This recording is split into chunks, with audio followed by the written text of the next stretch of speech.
In July this year, we launched guidance for how trusts can achieve an integrated digital care record, and within that guidance we have provided information about how they can apply for £260 million that we've made available to help begin them on that journey. The NHS has been on a journey towards achieving integrated digital care records for about 20 years, but the progress has been patchy. In some areas, their clinicians are using computers, electronic records to make clinical decision making, and we've got a good level of integration. But in other areas, that journey towards digital record keeping just hasn't been achieved, and clinicians are on paper and relying on paper moving around the hospital to make their decisions.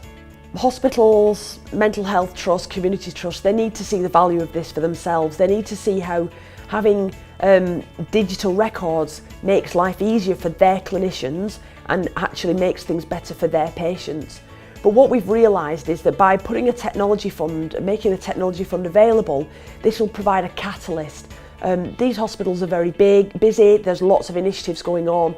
If we can help to stimulate their journey and help them around with the affordability, then we're hoping that people will start to see the value of it.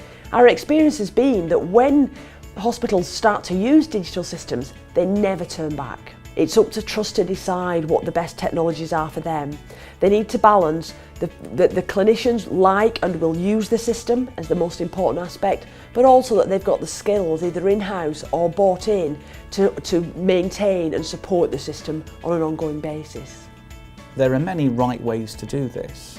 So whether that's an enterprise-wide solution for a hospital or indeed for a health economy, or moving towards something more like a best-of-breed approach, there are many right ways to improve health and care through technology and information services. The important message here is that whether you're going for something that's enterprise-wide, whether it's out of the box, whether it has any developmental requirements, or whether you're going for something that's more of a best-of-breed, choose things incrementally, this concept of incremental innovation, it all works. It's all about what's the right investment decision and the right clinical decision for each organisation to take.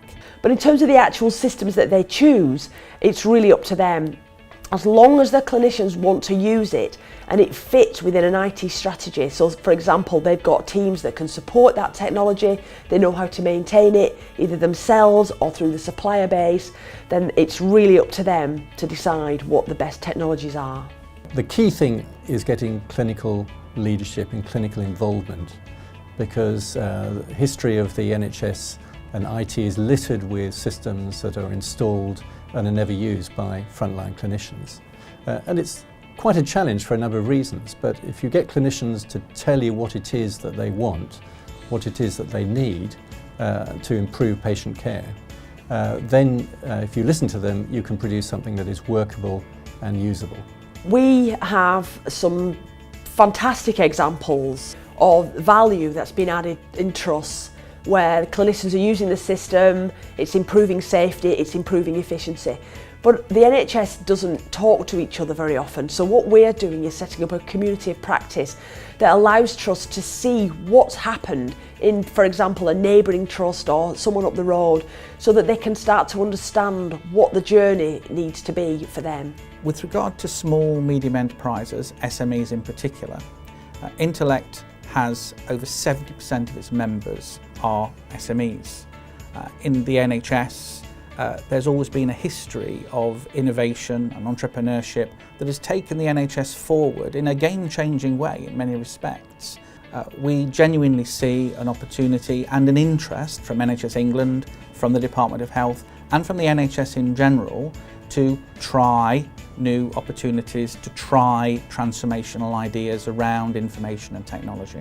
Throughout the history of the NHS, and in fact in most public services, it's those leading edge changes, those game-changing innovations that make the step change towards new ways of working, towards genuinely transformational changes in health and care. But once the information is there and electronic, there are all sorts of benefits that arise. For example, decision support. We've been talking in the clinical community about decision support for decades now, but it's almost impossible to do with paper notes. However, if you have the information in electronic form, then suddenly all sorts of things become possible. Very simple things like detecting allergies to prevent you prescribing a drug that a patient is allergic to, or detecting what the diagnosis is and presenting the guidelines for management to the clinician when they need it on the front line. Our ultimate objective is to give patients the confidence that the clinicians that are in charge of their care have access to all the information about them, and that way we're creating a modern and safe NHS.